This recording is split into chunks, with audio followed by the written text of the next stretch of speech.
It was the tiniest puppy anyone had ever seen, so small it could barely lift its head. Everyone whispered it was impossible for such a small puppy to survive. But when the vet made a bold decision, what unfolded next stunned the entire clinic and left everyone speechless.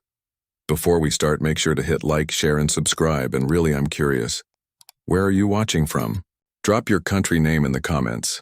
I love seeing how far our stories travel. The Miller family had seen plenty of puppies before, but nothing like this. Nestled in the corner of the box where the litter lay was a newborn so tiny it looked more like a toy than a living creature. Its body fit easily in the curve of a hand, its paws no bigger than grains of rice. While the other puppies nursed eagerly, this one barely moved. Its breaths were shallow, its frail chest rising and falling with alarming weakness. The children stared with wide eyes, whispering that it looked too small to be real. Fear gripped the parents. If left on its own, the little one wouldn't make it. With urgency, they wrapped the fragile pup in a towel and rushed to the nearest veterinary clinic. When Dr. Harris first saw the puppy, he froze. In his 20 years as a veterinarian, he had never encountered a newborn this small. It weighed less than his stethoscope, its head wobbling weakly as he lifted it with careful hands. The clinic staff gathered around, whispering in disbelief. "It's too tiny," one murmured. "There's no way it can survive." Another shook her head, certain the fight was already lost. But Harris's eyes told a different story. He examined the pup gently, its heartbeat faint but steady, its tiny body trembling yet refusing to give up. He straightened, determination hardening his face. "No," he said firmly. "This little one isn't done fighting, and neither am I." Dr. Harris wasted no time. He prepared a syringe filled with a few drops of special puppy formula and gently placed it against the tiny mouth. At first, nothing happened. The pup was too weak to suckle.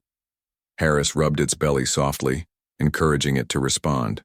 Finally, the smallest lick of milk touched its tongue. Relief washed over him, but the battle was only beginning. The puppy was severely dehydrated, its skin loose and dry. Harris wrapped it in warm blankets, then set a heating pad beneath the basket to mimic the warmth of a mother's body. Every few minutes, he repeated the process, feeding, rubbing, keeping it warm. Each breath the puppy took felt like a fragile victory in a war against time. That evening, when the clinic closed and the staff went home, Dr. Harris remained. He couldn't bring himself to leave the fragile puppy alone. The basket sat on his desk, lined with soft towels, the heating pad humming beneath. Every so often, the tiny body stirred, letting out the faintest squeak. Harris leaned close, whispering encouragement. "Stay with me, little one, just one more breath, one more hour." He checked its heartbeat again and again, each time terrified it might stop. The hours dragged. Midnight came, then 2, then 3. Harris fought his own exhaustion, refusing to close his eyes. Every flicker of life inside that fragile creature gave him strength to continue. By dawn, the puppy was still alive. Weak, trembling, but alive. Against all odds, it had survived the long night. As the first rays of sunlight streamed through the clinic windows, Dr. Harris leaned over the basket, weary but alert. Then something extraordinary happened. The puppy opened its eyes. Tiny, glistening, uncertain but alive. Harris's breath caught. He gently touched its head, and to his amazement, the puppy responded, nudging its nose weakly against his finger. It was a small gesture, but to Harris it felt monumental. The nurses who returned for their morning shift gathered around, their exhaustion replaced with smiles. The pup let out the faintest squeak, and the room erupted with quiet cheers. They had all expected heartbreak, but instead, they were witnessing a miracle. Harris noted every detail: the steadier heartbeat, the slightly stronger breathing, the way its paws twitched as if testing new strength. Hope flickered in his chest, fragile but growing. For the first time, survival didn't seem impossible. The fight was far from over, but the smallest warrior had just proven it wanted to live.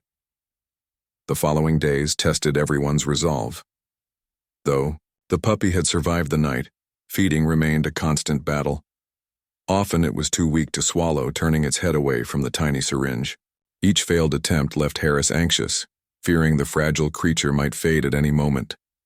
He improvised, feeding smaller drops, rubbing its throat gently, even holding it close to his chest so it could hear a heartbeat, like it would from its mother. Sometimes it worked, sometimes it didn't. Doubts began to creep in among the staff. Maybe it's just too small, one whispered. But Harris shook his head firmly. No. As long as it fights, we fight with it. And so, the struggle continued. One crisp morning, after days of uncertainty, Harris entered the clinic to check on his tiny patient. He expected the usual stillness, the careful breaths, but what he saw made him freeze. The puppy was standing. Its legs wobbled like twigs in the wind, but it was upright, determined. Then, with a sudden burst of energy, its little tail wagged, slow at first, then faster, as if it understood it had won a battle. Harris felt a lump rise in his throat. He bent down, smiling through tired eyes. "You're not just surviving," he whispered, stroking its head. "You're living." Weeks later, the once frail puppy bounded across the clinic floor, playful barks echoing through the halls. Its body, once fragile as glass, was now full of life and energy. The nurses laughed, chasing after it, while Harris stood back, eyes misty with pride.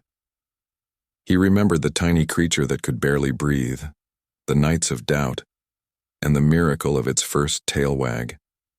Now, the smallest puppy had become the strongest symbol of hope. Harris whispered, "Size never defined you. Your will did." And with that he realized even the smallest life can leave the biggest mark.